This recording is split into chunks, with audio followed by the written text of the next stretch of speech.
Welcome back to the Nullified Take channel on YouTube, where Kahuna and I have got the TNT takes for you on the Challenge 39. That is right, I'm your host, Chris, and we're back, baby. We're back to talk about the challenge. But before we even start, I need to check in with Kahuna. Kahuna, how are you doing today? Did you have a good sleep? You know, like what type of energy are you coming into this podcast with? Because for those who weren't aware and for those who did not see Kahuna on the live for Australian Survivor, he was super spicy, like 10 times more spicy than what you would normally get from Kahuna. You know, calling people out. The season hasn't even started yet, and he had very spicy takes on Australian Survivor. So I need to know, Kahuna, did you sleep well last night? What type of energy are you coming into this podcast with? I need my need to eat my Snickers. I was a bit hangry, was I? On Thursday night. It was a record long podcast as well. It was like a 3-hour podcast. So I feel like the longer the podcast went, the less like Kahuna was about the people that we were talking about. The facade was dropping ever so slowly. No, I'm good, man. Yesterday was Australia Day here in Australia. Some people refer to it as Invasion Day, but it was a public holiday, no work, so that was a good day. And yeah, I think I'm rested. I hope I'm doing good. I enjoyed the episode. At least, that's good. You know, we'll find out soon. Yeah, I'm a little bit disappointed in who went home. So maybe there's going to be some spicy takes. We'll see. We'll see how we're feeling. All right. Well, we know people come here for your spicy takes. Elise in the live saying, I'll be at the gym, so I'll miss it if not at all on the live stream. Everybody have fun. It was a great episode. Hated to see my girl Zaza go. Yeah, totally agree with that one. Chris, hello. Welcome back. Darren, I believe, first time in the live. Had to be here. Love y'all's talk about the challenge. Well, Darren, welcome and thank you so much. Yeah. We love doing this and we love having the audience involved as well when we recap and review.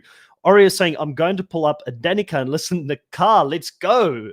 Well, here we go, Hario. Here we go, you know. Willie saying, hey, guys, Kiwi's in the live. Danica here as well saying, I'm so tired. Toothpicks to keep my eyes open. Insert cartoon image here, but can't wait for the live. On the plus side, I'm not driving. You and Hario have swapped for once. Yes, Chris is in the live as well as Lovable Nikki. They will keep everybody in line and behaving, but I know we've got no problems with our live. Palava Girl says, hi chat, hi Chris and panel. Thank God it is Friday. Hello to you as well, Lovable Nikki. 10 times more spicy than regular Kahuna. I'm scared. Yeah, it was rough. I had to actually you know, I was like full on coming in defense of some of these people that we've not even seen on our absolute screens strangers. Yet. Zero screen time. There's like zero reason for Kahuna not to like them, and he's just going in. Comments like this guy looks like a dickhead or snap judgments. Snap judgments. Danica saying, I need to find 3 hours to watch that live. Was it really long? Wasn't it really? Yeah, it was. It was a long one. Yeah, it was one of those ones where we had a plan coming in, and then, you know, what's that? Is it Muhammad Ali or Mike Tyson? Everybody's got a plan until they get hit in the face. I did not plan to do a 3-hour live. Like that was the record for this channel. I went in there thinking we could. I thought we could do it in an hour and a half, and it just did not it was work. Meant to be our quick turnaround one that we didn't have time to prep for. So the draft was meant to be, we can't do the full-on draft. We'll just do this version of it, and it went for 3 hours. So reality realness, I do still like Ed, but I've got things to say about Ed. Let me just put it that way. Like, I mean, I've never said Ed is a mastermind, and I still stand by the fact that I don't think he's a mastermind. but he still brings a lot to the show for me that I enjoy. Be it infuriating at times, still gets an emotion out of me. So yes, I'm still on the Ed bandwagon, but face palm for what happened this week. Joanne Dulce, welcome back to the live as well. I think we've already said hello to Willie, but Willie, welcome back. If we haven't said hello, let's see what other people are saying here in the light. Traders recap next week. Yeah, we'll be in the Traders, but please don't spoil. Haven't seen the latest episode yet. Waiting for Australian Survivor over here in Florida too. There we go, Darren. Well, if you want people to hang out with to talk about Australian Survivor, the lives may be a little bit bad time-wise for you to be able to follow along, but definitely you can go and check out the recaps afterwards as well. We've got a fun panel with our boy Mucky, always bringing the chaos as a part of that trio as well. So that should be fun. Danica is saying, I was genuinely not happy with Ed last night. He's in my top 3 of guys. I want to make it to the end. He could have made a huge move here, but for some reason he fell in line with Jay. Yeah.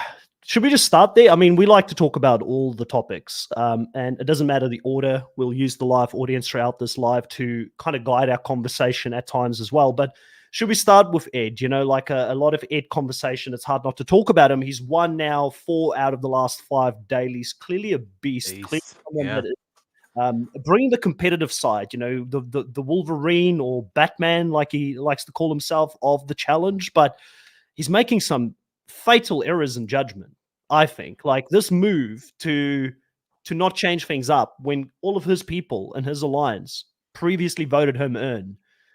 Where do you sit on Ed? Like as a character, are you high on him? Strategy wise, let's just rip off the band-aid and start talking about Ed and his performance in this episode and this season. To be perfectly honest with you, I probably would have done the same thing after seeing Jay's little cry tantrum going at Kylan like at the start of the episode. I'm like, I'm not. Would that have made you scared if you saw Jay? Not scared. I was just uncomfortable. I'm just like, I don't want to see Jay cry again. That was really cringeworthy. And I'm like, you know what? I'm just gonna save him so I don't have to put up with the tantrums that are gonna be in this house. Because Jay went off like a baby, man. Like I've got a 5-year-old boy and a 2-year-old boy, and they don't act like Jay. So maybe that was the motivation there. But as far as pure strategy goes for his own game, I mean, Ed's in a really difficult spot. He can flip the house, but he flips the house, he's on the bottom of that side. He keeps the house where it is, he's the bottom of that side. Do I flip to the bottom of this side or do I flip to the bottom of that side? Like, so which side do you think? So which side do you think Ed can beat? So if he's in the bottom of an Horacio, Zara, Raven before she went out did pretty well this season as well. And then, Kylan Alliance, like that's a pretty heavy hitter cast. Like probably the best competitors in the house is on that side of the house. And then who do you really have on the side that he's currently with? Like I would say the only real threat probably for him is someone like Emmanuel, probably. I don't know who else in that side is really unknown. Jay, maybe. I don't know. Like, I mean, it's a bit more unknown, but it's clear that the side of the house who wanted him to flip, they have the strongest competitors at least.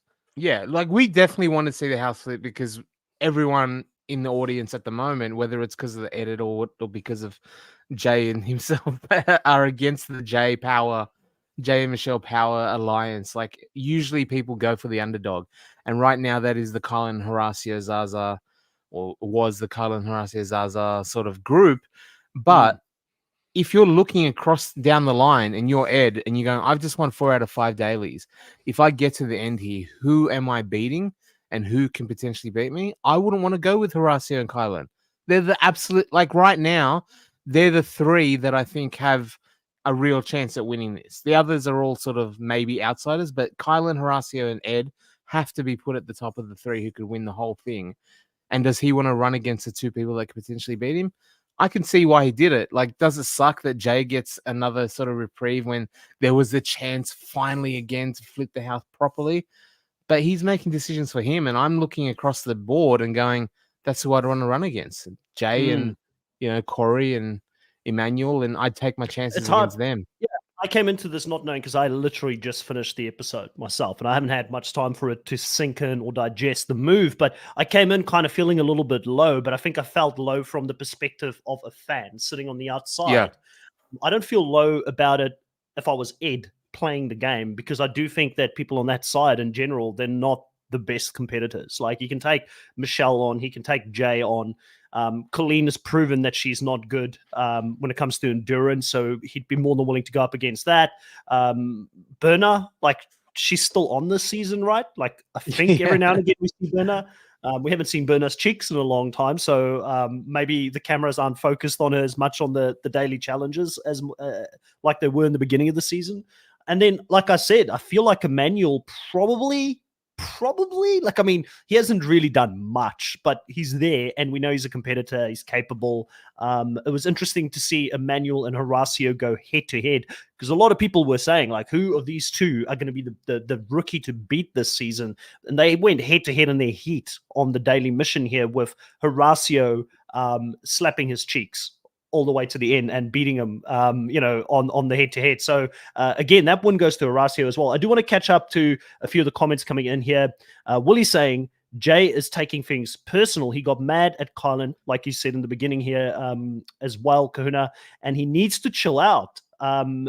Saying Jay going off on Kylan for laughing at Asaf, praying for his family was so weird. Kylan didn't do that. If Jay is so worried about children, why was he going after single mom Melissa? Spare me. The hypocrisy with Jay is thick this season, because I mean, he even went on to the confessionals, and I think that's why a lot of people are just like, even for me, I'm like, you're a survivor, but I don't know, man. I'm finding it hard to shout for you this season. Him saying, I'm not playing an emotional game, to the confessional, I'm playing a calculated game. But then you see this emotional outburst in the beginning of the game that clearly has clouded his judgment, in a certain way here when it comes to Kylan. And for some other reason, Kylan seems to always catch the strays as well, Kahuna. Like, he's always the one. People always want to, like, have fights with him or go up against him. Asaf and him at, like, a showdown. Jay and him having a showdown. Now I'm pretty sure him and Corey's had, like, beef before. Like, what is it about Kylan where people, is he just too direct? Like, or I don't know. Like, he just gets a lot of this heat coming his way the whole season, I feel like. Well, he's on the other team, right? Like, it's teams. It's you against me. It's your people against my people. And look who's on his team. It's him and Horacio. Horacio doesn't say a word, right? So Kylan, like, unfortunately, like he is the pseudo leader of a group where he's going to cop the strays. And, when you have emotional outbursts, you throw it at the first person you see. And Kylan happened to laugh at the wrong time, apparently, and copped all of Jay's tantrum, which was, Horacio is probably the leader in terms of, like, actually, no, Kylan is just as much. He's driving strategy. Horacio doesn't do anything as far as strategy, socializing. Kylan, like we saw last week, they said Kylan's trying to build an army. Like, he's trying, right? So that's why he's seen as a leader. And Jay is the default pseudo leader of the other side. So they go at each other. Yeah, 100%. Reality Realness here says, Ed scolded the fans for not liking his move. It was rather annoying and unlikable. I'm assuming that was on Twitter or something like that I don't follow throughout the weekdays. I just don't have the time to look into that as much. But I do think, like, when it comes to these kind of things, like, it's a lose-lose situation for any player to go up against the fans directly, because the player has more knowledge than the fans about what happened behind the scenes. They're there. They're there 24 hours a day. We get to see, 60 minutes of runtime, probably in a week. So our realities can be very, with Reality Realness, our realities are really different as fans. Like, we see snippets, like even the comment saying about Kylan not having laughed at Asaf for praying. I think that, again, it might not have been shown. I don't think he would have laughed at him praying. I just think he would have laughed at being happy that they got out of it or something, and Jay took it the wrong way. But if you go up against the fans, like, you're always going to come up second best, I feel like, especially the passionate fan base that are online, because, the challenge fandom is, it's not as intense as Big Brother fandom, I feel like, but it's up there at least. Yeah.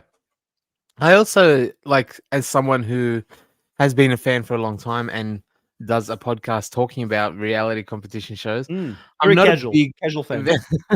Very casual. I'm not a big fan, or I don't appreciate it when, not just reality TV, but, like, it happens in sport and stuff a lot as well, when they go, well, you haven't played, you can't talk. Like, you have no idea, you don't know anything. And we don't have an opinion.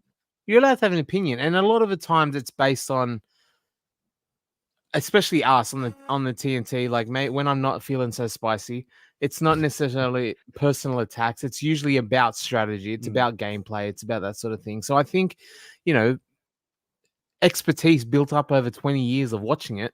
You can Yeah. see the strategy. You can see the meta. You can, like, we probably Yeah. know more about the game than some of the people that do play it. Yeah. Based on Like, the, I mean, the number of basically what seasons you're they do. saying, Kuna, is like, would you phone Ed for a strategy sit-down session before playing the challenge? Probably not. No, But would you hang out with him over a barbecue and have a couple of cold ones? I'd Yeah, love he it. seems like a fun guy. He seems like a guy you'd have a Absolutely. lot of fun with, you know? I'd throw So, sticks. He'd run and get them. Like, he'd come back. like a golden He'd be retriever.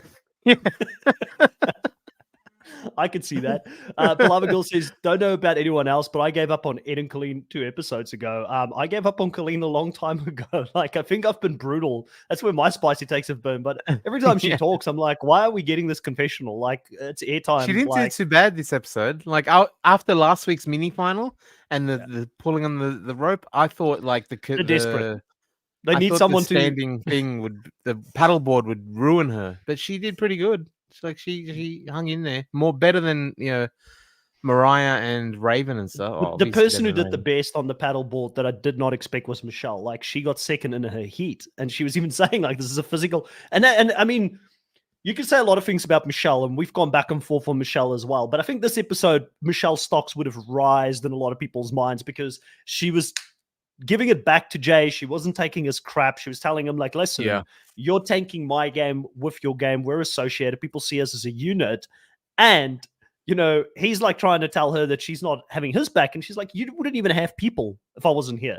And I do believe that. I think Michelle is a social queen. And that was like a bit of queen status coming out from her there, standing up for herself against Jay. Because Jay's the one, he's the reason that they're in this terrible position that they're on currently, because he pissed off Olivia and Nerys to the point where they have left him.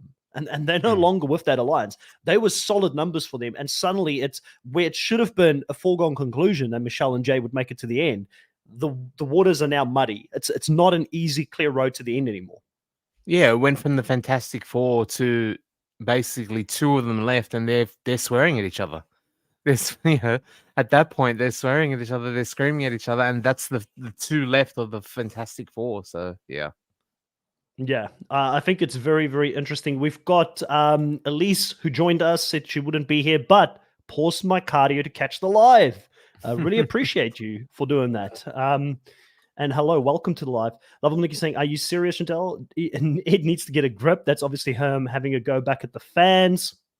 Danica saying, we need villains versus heroes. Jay and Amanda can team up. That would be a wild team. Did you see on YouTube, I just noticed this week, randomly, while I was browsing, that they're going to do a documentary on a lot of the challenges and their story, like before the challenge. At home. It looks really cool. It looks like something that we may need to cover on the channel. Like, I feel like when it comes out, get to see a different side of them, as Hopefully well. that means people stop, hating so hard, like when you see they're actual people, as opposed to just game bots that are there for our, I wonder what people thought when you had legends such as CT on there, and then you get the likes of a Tori and a Devon also popping up for the backstories. It's gonna annoy some people that they're getting the background stories on. You had Cara Maria as well, so I'm tuning in. I'm there. I want to see what happened. Like, what's the deal? So yeah, I think it'll be a good show. Sudani says, ironic, he made that move when he was on Zach's podcast last week, claiming he'd love to go against the best, then stays with Jay and Co. Did not know that. Did not know that at all. But he I don't know what it is with Ed. Ed's missing an opportunity to come across as like there's something missing. Like, he's got the physicality. He's reasonably good with the one-liners and confessionals. Like, I mean, to me, there's not much to hate about Ed. Like, I like him. Even if he said whatever he said online, like, I'm sure it's not as bad. But, I'll go and try and see if I can find the Twitter and how bad he went in on the fan that had a comment. They're people. Like, if you're out there playing a game and you're constantly hearing this negativity around you, you're probably going to clap back at some point. I don't think you should, but I can forgive you for feeling a bit frustrated when fans don't see things the way you do, Although, to be on the fan side a little bit in this one, Ed, as a praise to Ed, you're right. He hasn't done anything bad to make people hate him. But the fact that people are actually calling him on a game move is so Yeah. rare for the challenge. And like the reason why he's in this position is because he's not having the guts to stand up for his choice, like what people want him to do. He's still standing up for his own choices for his own game, but it's a game move at least. They're not calling him out for some silly thing that he's done That's fair. out of the house or even within the house that was, personal level or whatever. It's game. Like at least there's that. I'm pleased that he's not copping hate for being, for breathing. Yep. Joanne says, I get what you're saying, Kahuna, but if that's the case, he shouldn't be doing podcast interviews saying he wants to go against the best of the best. I think that was more a comment that I may have made, or we've kind of both said maybe that's the reason he did what he did. So yeah, he's kind of backtracking now. And maybe it shows a lot about his own awareness in the game, that he actually thinks that the best players are on that side. Like he thinks Emmanuel and Jay are the best, not Horacio and Kylan, who have been winning things. Like, I don't know. Yeah, that's a hard call. Upside down reality he lives in, the upside world, but maybe that's what he's thinking in the game. Or he thinks fans are stupid and that they can't tell the difference. I don't know. It's one of the two. Danica says, really, it could be a darling behind Kylan and Horacio. Why would he want to damage that? Towing the line doesn't get you callbacks, bold moves do. I just want to see what he said. Like, it'd be interesting to see what he said. Like, it's hard for me to comment. Like, it could have been a clap back that's like soft. I don't know if he like called them out, like, and what that would have been like. Darren says, Jay makes stupid mocking faces at Kylan all the time, but cries like a baby if it happens to him. Yeah, 100%. Like, even like when he was like smirking and being all happy when his plan worked out at the end of the round table or whatever they called it, when they had to do the votes, like they could see he was being, smug when he got his way in that situation. What did you think of that move to put Nerys in a position where she had to make a very difficult decision? It felt really like petty and unnecessary. And for someone like, I know he's saying that she's not in the Fantastic Four anymore, but if he had any chance of like repairing, restoring that, or even to the point where you're just not actively targeting each other, like that's gone. Like he put her in an incredibly difficult position and made her choose against Horacio. Like that felt like it was really like, why? Like, why did you need to end it that way? You could have ended it with, I guess it had to if they wanted Horacio there, but if they ended up picking Zaza, then it would have been Nerys, Horacio and Kylan in the end. You would have got the same Horacio and Kylan, but you didn't have to basically take a shot at Nerys and force her into that position, making the grudge even bigger. I'm assuming, I'm not, I don't know, but I'm assuming Nerys probably would have been slightly better with it going in than actually making that choice between Olivia and Horacio. I'm not sure, but yeah, it was tough. Like it's hard to put them in there when. It's never a good thing going in. It's never like you get the hell out of danger if you can. Like I don't think you want to. I mean, there's a reason they brought in the skulls, because players who are good at the game realize that the best way to win is by not going into an elimination or in a position where you could be taken out. So they had to force people to go in to play a final. So I think the best move is always to stay out of it. Obviously, a difficult decision between Horacio and Olivia. I wasn't sure where she was going to go, because she had this message from home from her brother telling her that Olivia's been talking shit about her behind her back. So that's still somewhere behind somewhere down there in her mind, like in the back end of her mind, that's still there, lurking. And she's got, I think, real feelings for Horacio. I believe they're still together even now. So she wants to build something with this guy. And Horacio probably, we give a lot of shit to Ed and his bad move. Wasn't the right move for Horacio. It was the nice move, the nice guy move from Horacio to say, put me in, take one of the girls out. I'm good to go. So taking that pressure off Nerys, very, very nice guy move. And he clearly backs himself, but I don't know if it's the right move to go in that situation, and if that is what they should have done.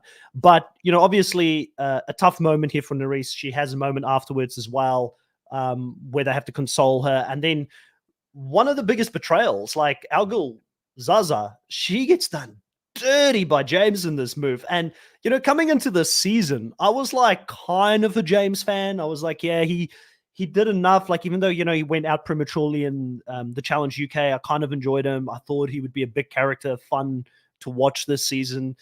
He's been a complete flop in my mind. Like, he has just folded over, and the puppy dog thing with Mariah, like them still trying to push this Mariah James romance on us. It's boring. I don't care. And I really don't care for the fact that he doesn't have his own mind and can't play his own game. At least, this is what I liked about old, challenges that have fallen in love or being in relationships. When they're in a relationship, they still play their own game. Like they're still strong-minded. This guy's just following Mariah around on a leash. To be fair, if Mariah asked me to do anything, I'd probably do it too.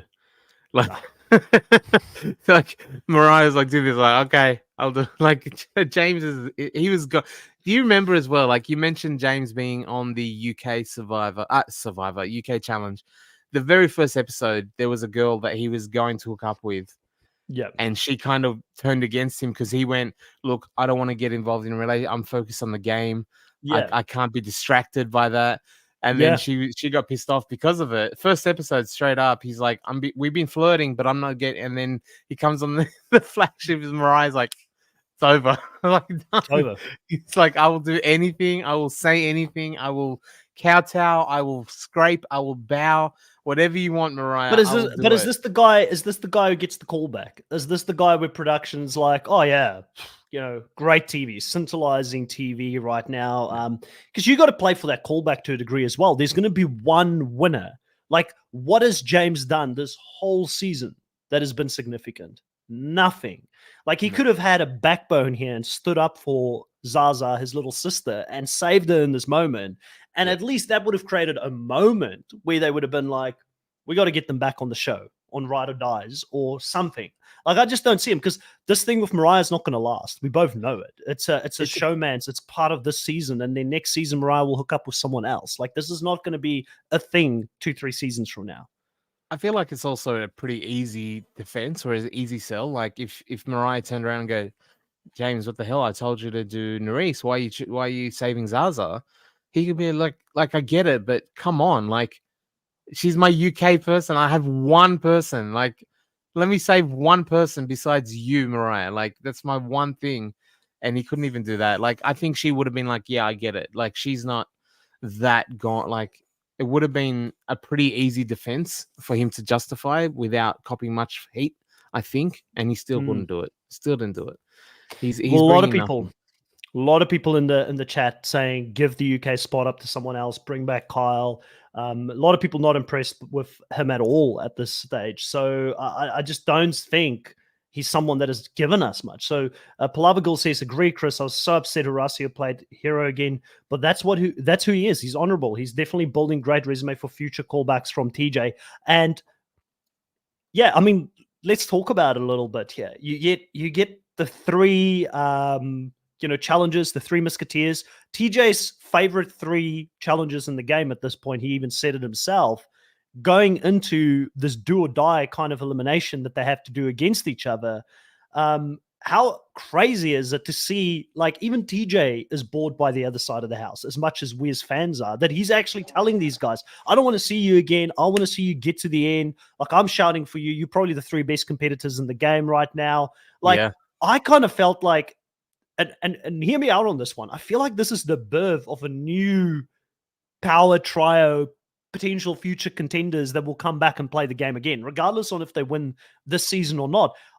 I don't know why, but it kind of got me a little bit when I saw Zaza lose this thing and how they, like, both Kylan and Horacio did not celebrate, how they went over to her, embraced her, told her she did a good thing and she really fought through this thing. Like, it kind of got me in my feels. I don't get like that with the challenge, but I was like, I'm really invested in these three. Like, I want these three to come back and play future seasons together, because they have now come together, under a trial of fire, being outsiders, being underdogs this whole season. So I don't know why. Like, even when Horacio was saying Zaza will come back, she will be a future champion. Like, I really want her to be a future champion. Like, she's got that dog in her. She's got that fight. And I love these three together. What's your thoughts on TJ being so transparent, telling them that they're also his favorites, And how in touch is TJ? Like, I mean, he hasn't even seen the show play out, but he already knows where the fans will be and who the fans are going to like this season. He's a fan. Like, as much as he's the host, he watches his people and he enjoys them and he likes it. And we've seen when he doesn't like it as well. He's one to give his. I don't know how much of it is him trying to put his thumb on the scale and influence future casting stuff, but we always put stock in what TJ says, and it's very, very obvious. It's never been so obvious. Like for him to be so blatant in saying, like, letting his feelings known of that they're his favorite. Like he wants them to get to the end. He wants to see them do well, and it's because of the effort that they're putting in, the fight they're putting in. Like he obviously goes for the underdog. He watches what's going on. He's probably got production in his ear, giving him details from the house and all that sort of thing. But he sees it and he knows what he wants. Zaza, like he got glowing endorsement. She got glowing endorsement as well from TJ. I'm worried about Zaza's long-term championship aspirations with her dyslexia. Like it really is like a grinding halt kind of thing in a final. Like she can get there and she can run and she's a supreme athlete. And it's also not like you mentioned a lot, Chris, about Josh working on his game, getting fitter. Unfortunately for Zaza, like dyslexia and number, I forget what it's called when it's number dyslexia. It's not going to be a thing that will stop her because we've already But it's also hard to work on. It's hard to improve on. You know what I mean? Like it's not like you can. But have you forgotten we've had a champion that have got dyslexia as well? In recent seasons? Yeah. Like within recent seasons? Who was she partnered with to get there? Doesn't matter. You just need to be partnered with the right person. Yeah, she needs a CT. Yeah. Maybe kill your camera, Kahuna, because I think you're cutting in and out at the moment for your internet. Just cut your camera for the rest of this. But yeah, obviously Amber has gone to the end before. She's won a season of this, while she also, from memory, struggles with dyslexia herself as well. So I do think that Zaza has the potential. And funny enough, man, like if Wes and her worked out last season, that was a strong team. Like that could have been a team that could have gotten her to the end. It would have been a perfect partnership for someone like her to go to the end and win. But I'm with Hario. Is Zaza about to come back every season? I won't say no. Same thing. I will not say no to that at all. Willie, Lena saying yes, power team here. Darren says TJ hates quitters and weak as gameplay. And how awesome was it for TJ to really get in? Like, I mean, obviously, Zaza made a bit of a mistake out there by doing the section with the mud on the obstacle course before she had to get over that wall. And that wall looked tough. I do a lot of Spartan races myself. This is right up there with some of the most difficult walls to climb. Luckily, they had a rope. We don't always get ropes in Spartan races when you have to run up those walls. But, for her to struggle but not give up, take her shoes off, go bare feet, like that is the kind of challenger that I like to see. That's the challenger that I can get behind. I don't know what, man, like Zaza, I'm full team Zaza for future seasons just based on that. And then TJ shouting her on, willing her over that wall, Kylan. Kahuna. Yeah, absolutely. Zaza is a perpetual challenger if she wants it.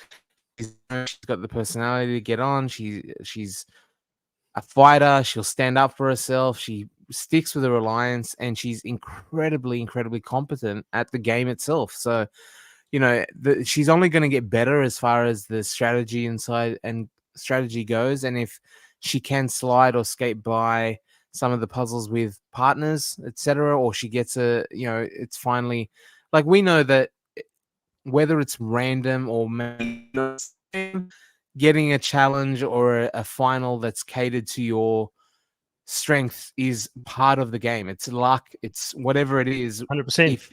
If the challenge that's catered to you, then that's your challenge. You know what I mean? Like, so she absolutely has a potential, and she has, of any female, she's got it in spades. Like she definitely has it in her to win, as long as the circumstances go well, for sure. She's back. I love her. Yeah. While we're on that specific elimination at the end there, I liked it. immediately going into it, I thought Horacio was going to be someone that's going to do well at this. Obviously he's got experience playing in the Spanish or the Spanish show that he plays in, right? Zoltan or something like that it's called. That's a lot of obstacle course running that they have to do as well. I don't know how much puzzles are in there, but you've got to give respect to Horacio because this whole season we've been hearing about how much of a mastermind Kylan is, how smart he is when it comes to puzzles and figuring out all these puzzles really quickly or how to game a specific challenge when they're doing it. But Horacio beat him one-on-one. Like actually, there was one part they worked together, which some people will probably have things to say about that as well. Going up against Zaza, working together, that definitely helped, I think, Horacio to a degree as well. But he still beat him on two of those things. He beat him on the Sudoku part of it with the numbers, and he beat him on the pattern puzzle that they had to do as well. So is Horacio even better than what we thought, Kuna? Like, is he potentially a sleeper where we always thought he was just physical and no brains? Yeah, absolutely. That showed like he's certainly well rounded, and beating Kylan in it specifically is like at the moment in the house probably the top of the list when you'd say coming to puzzles like that. Like it seemed like it was really set up for Kylan, and Horacio went straight up, heads up, no cheats, just beat him straight up, and he beat him. Like he beat him properly. So Horacio's got all the tools. He's got all the tools.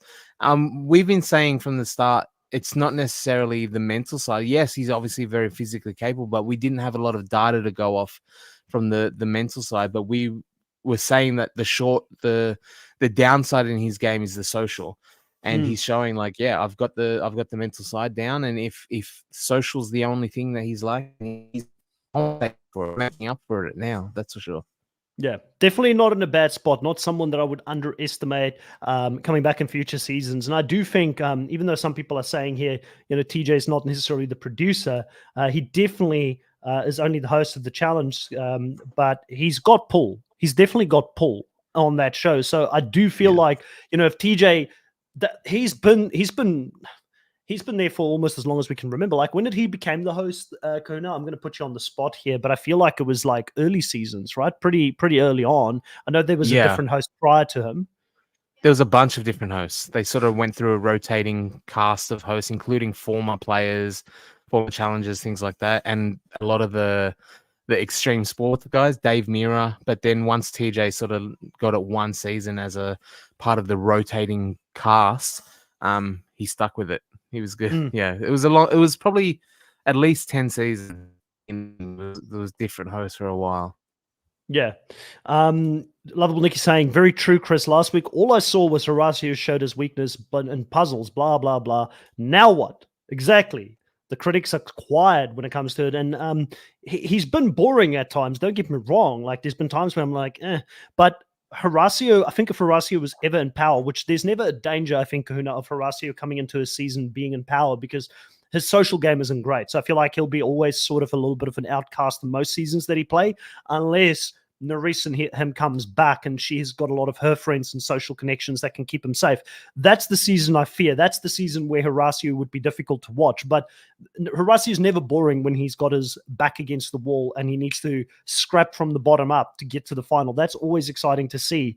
Danica here says she didn't quit like 90% of Challenge USA season one challenges, shots fired.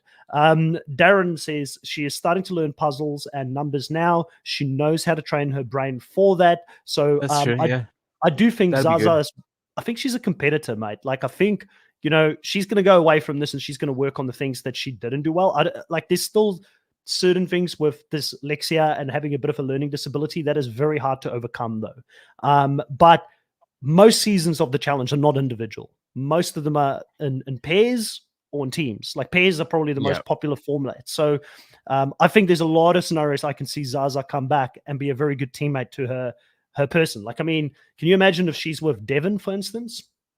Done deal. Championship on lock, basically, because she's got the other side of it. And Devon's a beast, right, Kahuna, in recent seasons?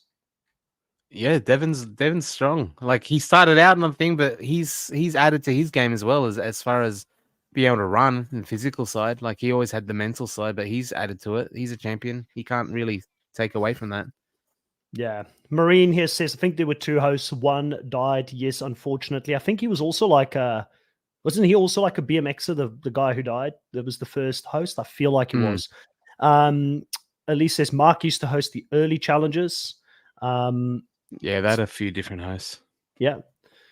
Gauntlet was the first, wasn't it? So yeah, going back a little bit here, there was more than 2 hosts, season 10ish, I think. So quite a while. The Gauntlet 2, I trust Nikki. I feel like Nikki would know. Gauntlet 2, the first one that TJ hosted.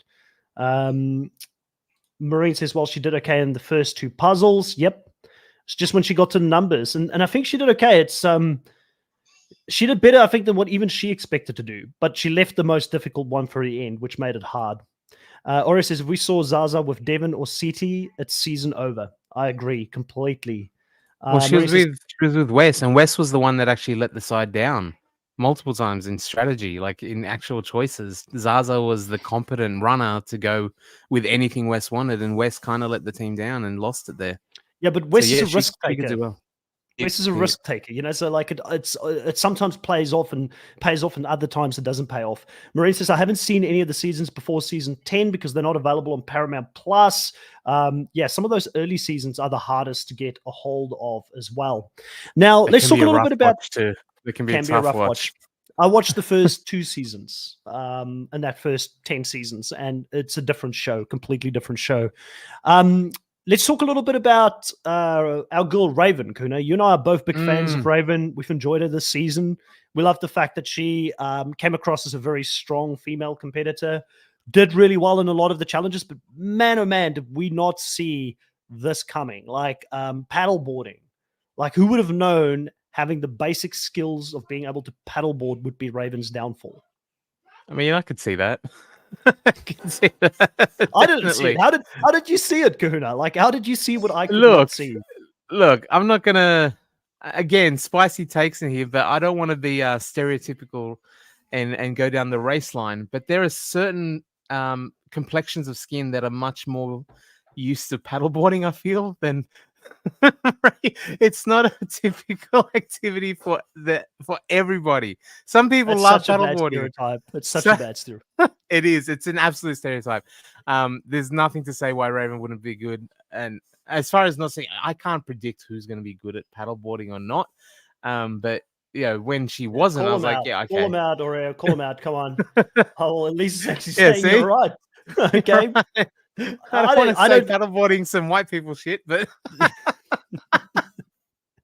no, I didn't see it coming. Like I feel like if you've done enough physical stuff in your life, maybe it's just someone that's like Raven probably isn't an outdoorsy person, but how complicated is it to paddleboard, man? Like I just don't know. I feel like it is.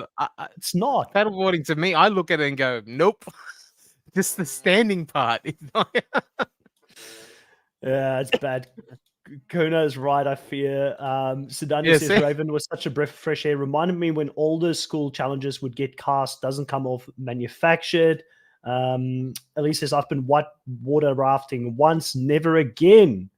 Beloved girl, it's both. I believe her first name is Zara and her nickname is Zaza. I'm definitely a paddle girl. Lena, so like a girl right after my heart. I'm a paddle boy. I like doing any kind of like surfing or getting in the water. You know, tomorrow we'll definitely be heading down the beach. Weather's great in Melbourne at the moment. I love it. Okay.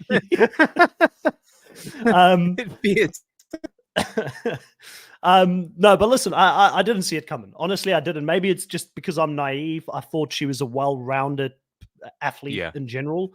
But obviously her paddling in the wrong direction, really struggling out there.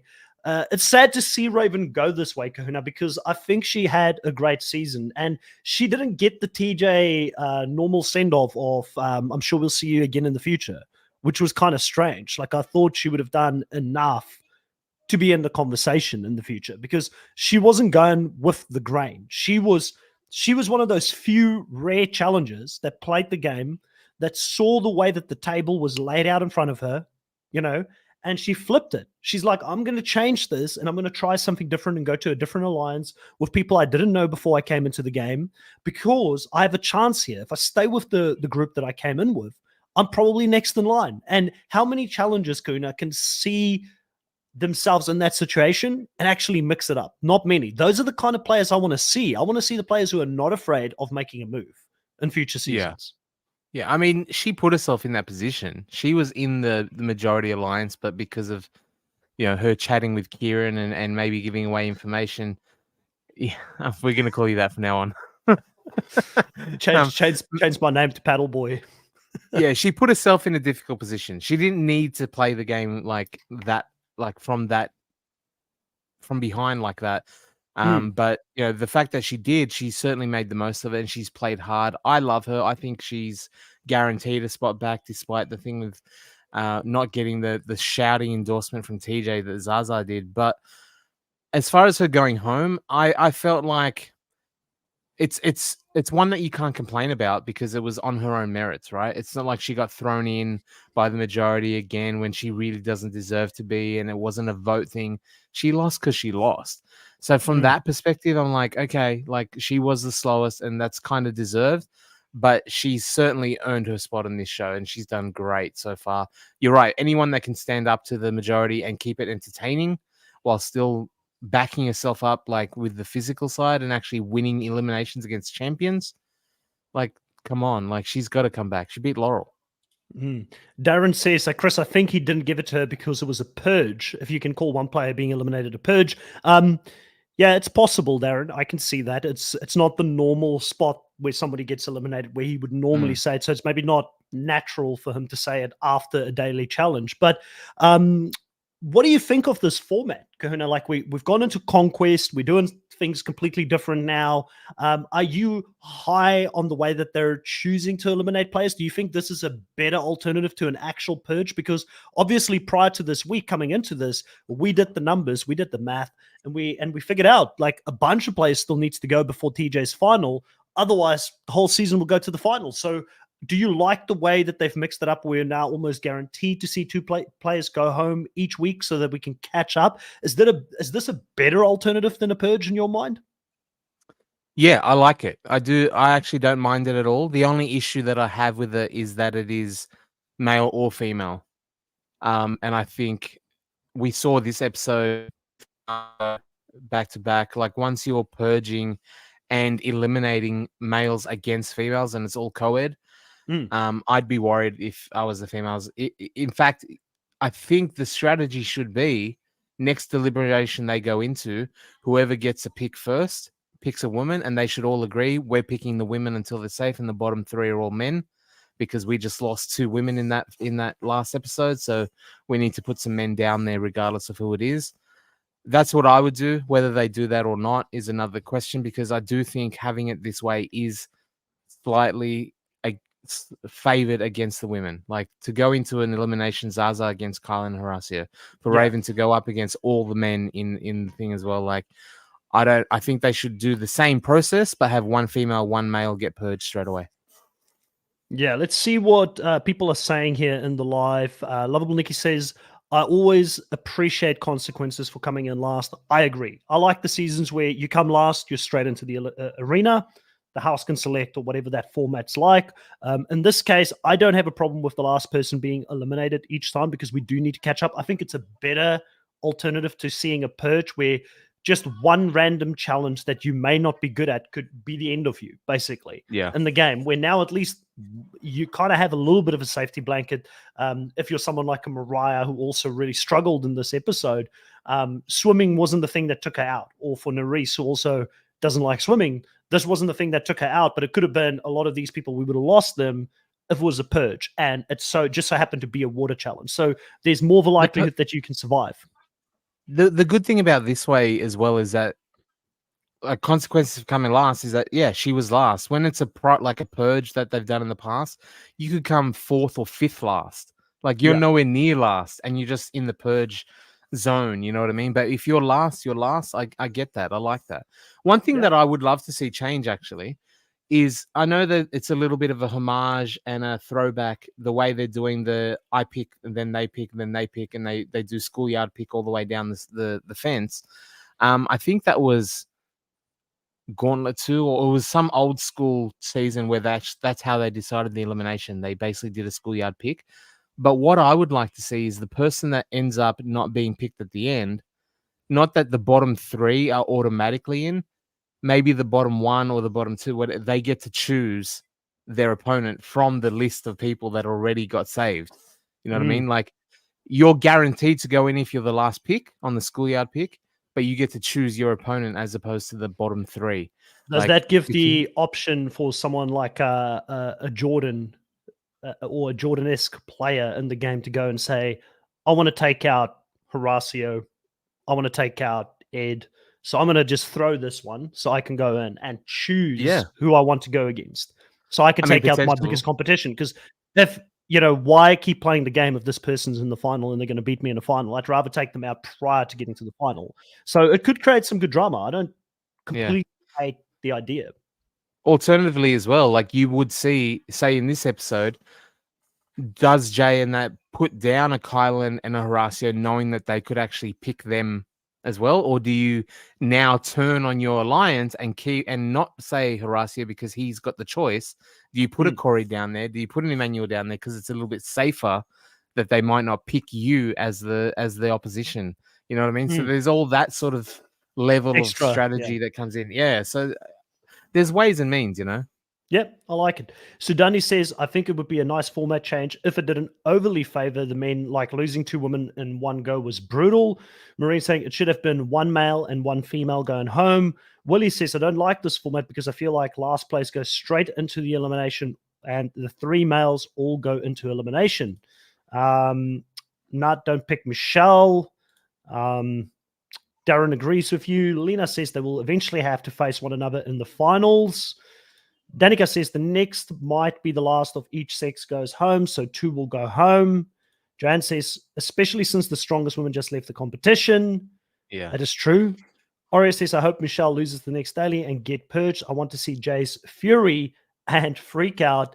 And a player like Michelle already stating that, her physical game isn't her strongest part of the game. She's definitely in danger every week now with this format, which kind of I like that because I don't want there to be like my least favorite challenge player personally, right? And I'm not talking about Michelle in general because I do think Michelle's awesome. I don't know if I like her as a player in the challenge. I maybe like her more in Survivor than the challenge, but my least favorite challenge player is the one that plays the social game, the politics game, but they don't have any chance of actually winning the show. You know what I mean? Yeah. Like they can't show up for the physical side. I would much rather shout for someone that is physically capable but is bad at the strategy game. To go back at like someone like an Ed. Like I'd rather shout for an Ed than this archetype that, just sits back, lets the social game keep them safe and they go to the final and it's a big dud. You don't get to see a great showdown in the final, Kuna. Would you agree with that or where do you sit on that? I kind of take the approach of like, I respect the social game, the politics game. I recognize that in and of itself, it is a skill. It's just that on my own personal preference, I would, similar to you, I'd prefer to root for the underdog that's more physical.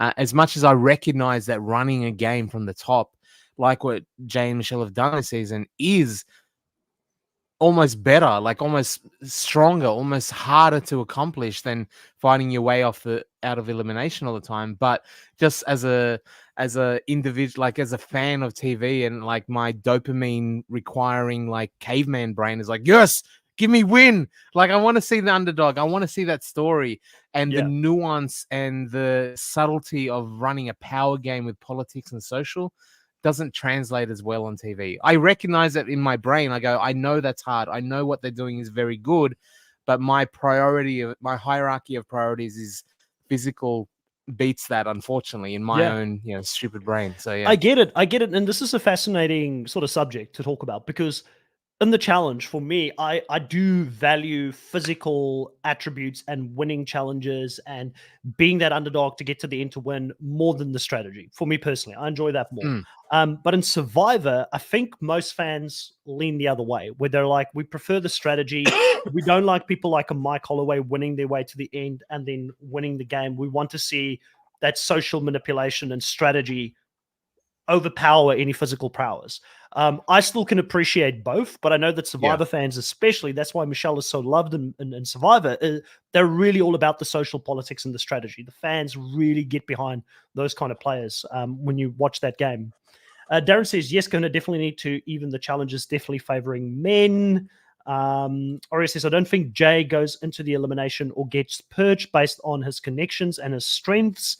I think Jay, as annoying as it's going to be for a lot of fans, I feel like Jay is making a run to the final at this point. Like, I really think he's well insulated. Now, his reputation, I think, is taking a beating this season. But, when it comes to the fans and the love for him as a player, but he's definitely going to go deep at this stage.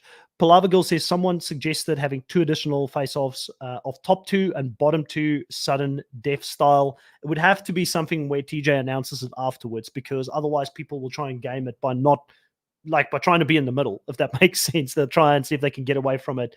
Blood Money, welcome to the live, says, Chris, do you think Jay wants to make an example of Nerys for sending a sub home? Yes.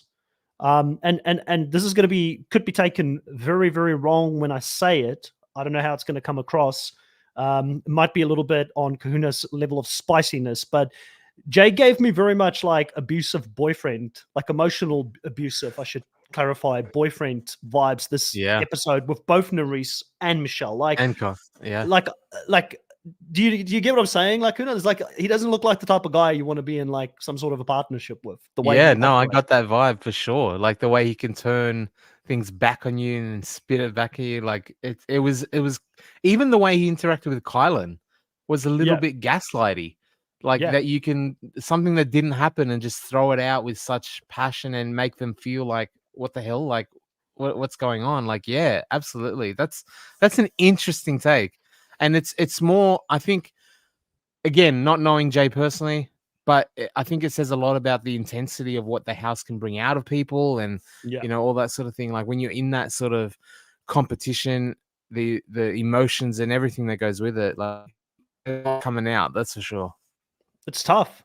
Oreo says, I'm all for seeing Jay lose this season and seeing people throw him down. I just don't see it happening. Darren says, Chris exactly have to have a chance to win the final. So I think Darren's with me on, we want to support people that can actually go to the final and win. Willie says, Michelle is entertaining to watch and makes good TV. Listen, I think Michelle is good. Like, when it comes to Survivor, she's more than good. She's great at Survivor, and Survivor, I want to see her all the time. She does give good confessionals. I like it. Like this episode when Michelle stood up for herself with Jay, and she had that energy that she had when she played her original season wrong, where she had that big alpha male kind of guy trying to tell her what to do in the game, and she's like, I'm okay, bro, you don't need to tell me what to do, bro. She had that like spicy attitude to her.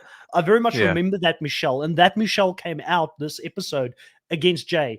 Did she go back to Jay in the end and show loyalty? Yes, because the challenge is all about showing loyalty, similar to why Nerys couldn't turn her back on Olivia, because that would create a reputation for future seasons that her word means nothing. So I understood where Nerys was and why that was such a difficult decision for her to choose Olivia over Hario, but she did the right thing for her long-term game, because now she's got the reputation of someone that they can trust. Similar to Michelle, if she was to turn her back on Jay, even if she's pissed off in this moment, it would have been horrible for her long-term game, because Jay's her boy. Jay's her ride or die. If she can cut Jay, she can cut anyone in the game, which means that her word means nothing in future seasons.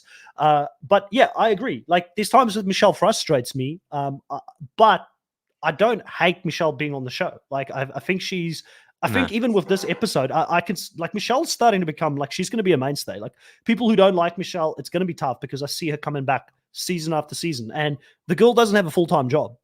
So she'll be back. She'll be back to do some more seasons in the future. I can tell you that much. She loves traveling, and this is her job now.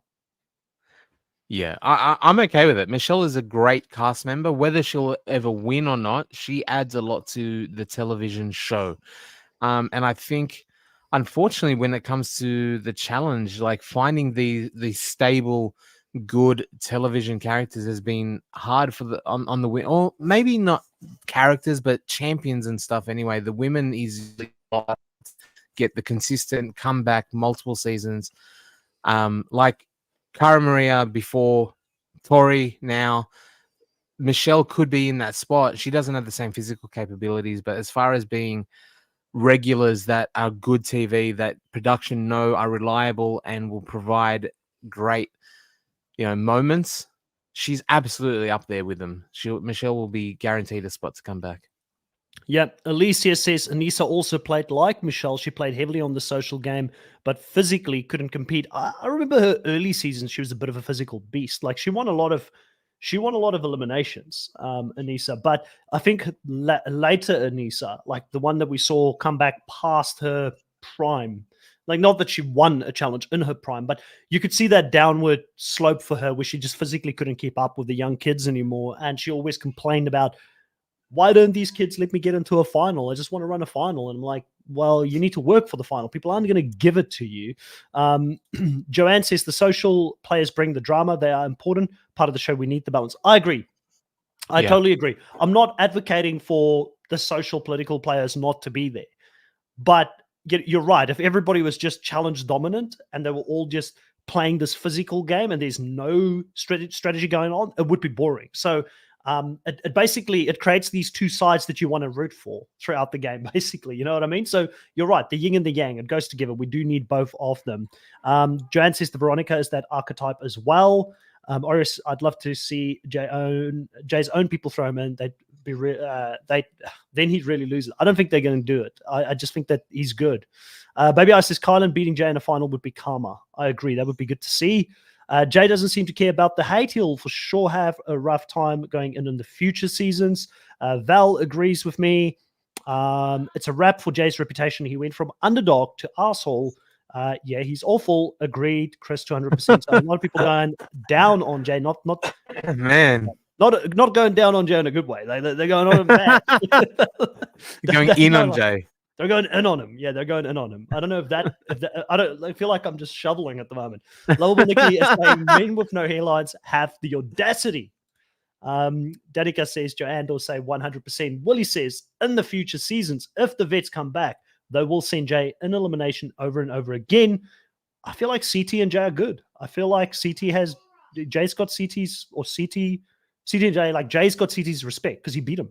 Like, is that the vibe you got from CT? Yeah. He's like, you're good, mate. You beat me fair and square. So I feel like he said it last week. Yeah. I like that. I like that attitude from CT as well. That's what makes CT great, is that he was like, no, well, I called him out. He didn't have anything against me. I called him out. He beat me. Respect. Like, done. I like that. Sudani says, I agree with your take, Chris. It was very off-putting, especially considering he and Narus had a 5-year friendship prior to the show. Yeah, it's so unnecessary that people would throw away 5 years of friendship for this, for this one season. Darren says, Chris, I agree. I think he makes the final, but will be first boot in 40 if he is man enough to come back. Will Jay come back for a heavy hitter cast? That is the question. Lovable Nikki is saying, don't get me started on short men. Here we go. Like, I've already spoken about the short man syndrome before, where they want to just like always prove themselves. But I don't know if that is what Jay's at.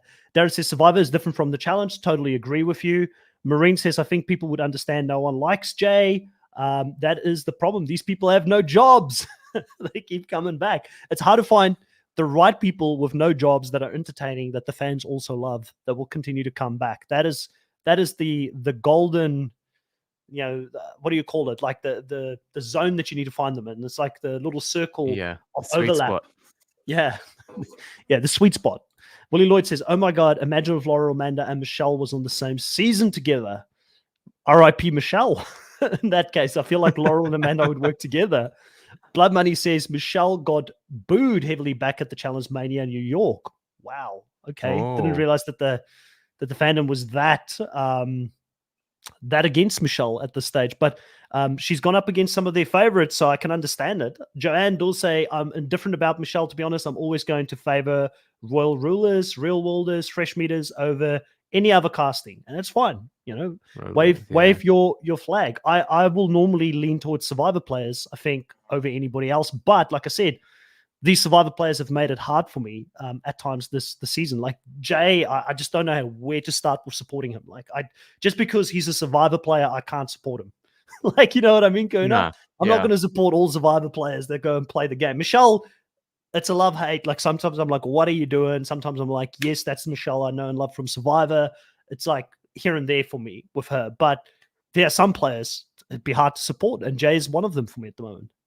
I certainly give more respect to the Survivor players as a base level. Like, say, for example, on USA, like coming in, I was like, I mean, I love Michaela and Desi, like, but you just look at them on paper and you go, well, automatically, if I'm putting Survivor up against the Amazing Race, I'm thinking Survivor's going to do significantly better, just as a base level, their starting level, you know, like. Obviously, I can like someone more that it wasn't from Survivor. I don't think I automatically root for Survivor just because of Survivor, but I do Question for you. give them more respect. Yeah. Question for you, not to go too much off topic here, but would that same rule apply for players that have played post season 40? Yes. Yes. Okay. Yeah. Like, just as a default level, it might not be as high as pre-season 40, but I think coming into a show like the Challenge where your competitors are Big Brother, yes, but also like Love Island and some Euro show that you've never heard of and 12 Dates of Christmas, you know, when that's your level of competition, I think Survivor as a base level is automatically starting out at an advantage. Like, they have to be. Yeah. Because they're deprived of everything. They're out on the island. It's a tough show mentally, physically to get through. So there's a certain level of respect that comes with being able to get through the whole season and situation.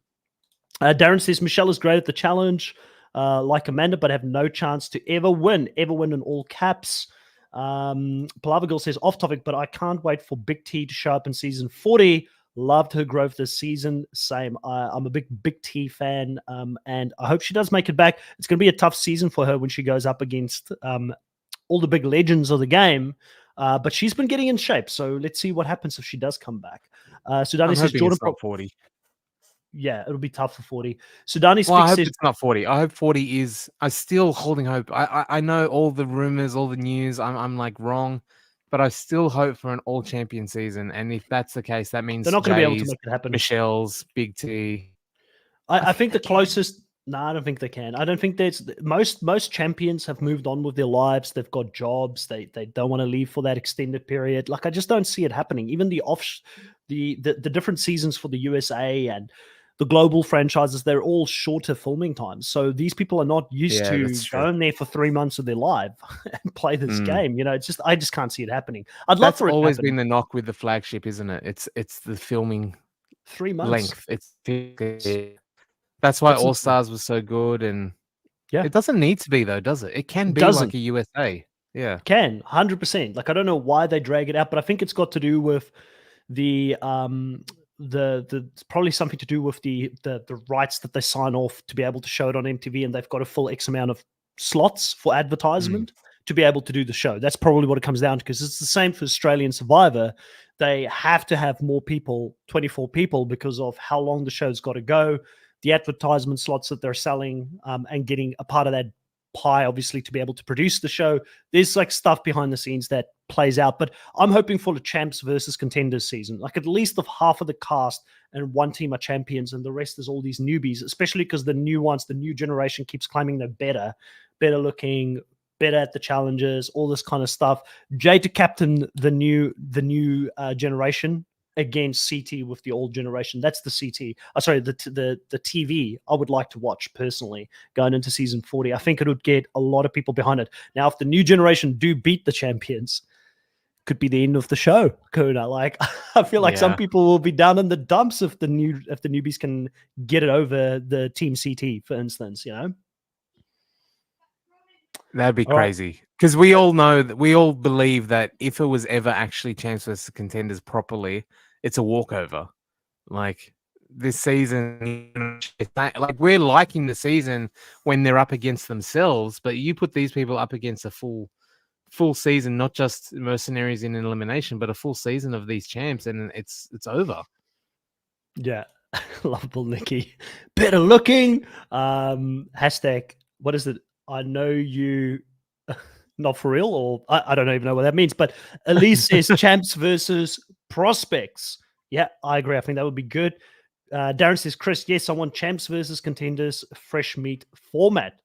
Fresh meat format could be interesting. That's where you have to connect a newbie with a champion, kind of, and that it But kind of had fresh that.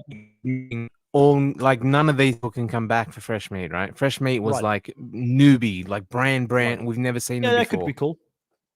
Oh, Yeah. okay. Thanks for clarifying, lovable Nikki. Yeah, I was obviously you know me for long enough now, lovable Nikki. I like to spice it up a little bit, but I'm pretty sure that was Jay's words in one of the episodes when he did his confessionals. Let's see what else people are saying here. Season 40 is all champ season. Did anyone see Nicole, Zanata, and Laurel's beef on Instagram again? Like, would this be like the 5th time they've broken up now, Kahuna? Like, I'm Yeah. not up to date. They're going at it. Nicole cheated on her again, apparently, and blah blah blah. She's with Jack's, Jack, her ride or die or whatever is Jack. Yeah. His sister is with Nicole now, apparently. She cheated on Right. Laurel with blah blah blah. Yeah, anyway, it's a whole thing. Like, listen, I don't care who you're dating out there, be it a guy, be it a girl, doesn't matter. If they've cheated on you once, they're gonna cheat on you again. Like, I think it's 5 times now. yeah, like, what's that old thing about? Fool me once, shame on you. Fool me twice, Can't fool me shame on. again. Yeah, can we fool me again? Like, It's George W. Bush. I know, but you know what I mean. Like, if you keep going back to the same person that has cheated on you, like, what are you doing? Like, you're to blame. You're the problem now, Laurel. Like, let it go. Move on with your life. Laurel's a beautiful girl. She's a great woman. She'll find someone else. Like, what does Nicole have Well, that apparently keeps she Laurel back found in? at the reunion, Laurel found Melissa, DJ Mel Reeves. Nice, So that was a thing at the reunion, apparently. right? And who did Kylan end up with? Did he make it official with Raven? I don't know. I haven't seen that. Yeah, not with Melissa, that's for sure. No, I think Melissa wouldn't have appreciated the things that came out afterwards. Lena saying, I could see CBS doing an all champs. People just cannot leave their jobs and family for that long. And I think they should. But I also think that with CBS, they're trying to build this. I mean, I think it's brilliant what they're doing. Like, I know a lot of fans don't like it, but the Challenge USA have had great viewership ratings, way better than the Challenge itself, So they're trying to build this separate franchise on the side. So I hope they keep going with it. Because that could be the longevity of the show, especially if MTV does go under, because MTV just seems to keep going down and down in viewership ratings across the board. So they need to find a new home for the show. Darren saying, no way we get all champs unless true all-stars happen. There's no way, Jay, some of those people win against the season and prepared champs versus finalists, kill card format. That would be great. See what else people are saying. The married sister. Wow, so she was married. She's married with kids. Wow. Laurel needs to stay away from Nicole because Nicole is just so ridiculous. Palaver Girl says, I was agreeing with you bringing in to see people from weird offshoot shows that we don't know. Nicole is so toxic. They got back together on All Stars 4 and the wedding was after. I love the Challenge USA. Same here, Marine. That is it here, though, for this week's live recap and review of the latest episode for the Challenge. I hope everybody has enjoyed the conversation. I really have enjoyed talking to you, Kuna, about it. Everybody in the live has kept us on our toes with all of the comments. If you like this content, if you are a fan of the channel, you want to help see it grow, please consider subscribing. Please like this video as well, even if you're watching it after the live. Put on the notification bell. Put on the notification bell so you can be informed the next time that we go live as well. And I'm going to let Kahuna finish us off with a plug. He's going to be doing a live tonight, our time, so not USA time, on the Kahuna Vision channel. And I have put it on the community tab as well. I'll put it in the comments. I'll put it in the comments. I'll just link to the comments. But for the longest time now, Maki has been trying to convince me that Bigfoot is real and actually exists. So not reality competition show, but there are reality shows around Bigfoot. He's going to try to very convince much not reality. This is very much not reality. Unreality. He's going to try to convince me about cryptids, whether it's, the howling red howler of Michigan or whatever it is, some weird cryptid creatures. He's into it. And I'm a skeptic. And I'm going to try to debunk him with science and logic. And he's going to try to convince me that all these things exist, whether it's the Yowie, the Yeti, the Bigfoot, whatever it is. Tonight at 10 p.m. Sydney time, at midnight, Maki's time in New Zealand. And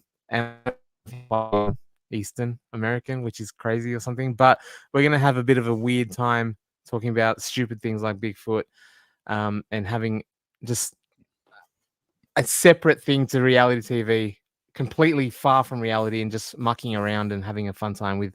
I'm going to let Mucky be Mucky. I don't know if that's a good thing or not, Chris. I think it's going to be a bad thing. You're in for a ride tonight. I'm glad I'm not on that live with you guys, and I am not in there. By the way, did you see Zaza had a little alien next to her, which she was a necklace that she was wearing as well? So I was like, I Mucky's feel like in. Zaza would be right up, like how he liked Ekansu from Ekansu. Traders. I feel like he would be really into Zaza as well with the little alien on her necklace. But yeah, for now, this is it for Danica, who asked when Traders Live would be. It's the same time every week now. I believe it's like Monday or Tuesday. It's probably Tuesday morning, I would imagine, over in the States. Normally when we go live very early on, like 5 a.m. or something in the morning over there. So if you do want to jump on, feel free to jump on. We'd love to have you there. Otherwise, just leave a comment afterwards. We always do read those and reply to all of them. But for now, thanks, everybody. Have a great evening. Have a great day wherever you are. And we'll catch you guys next week. Bye.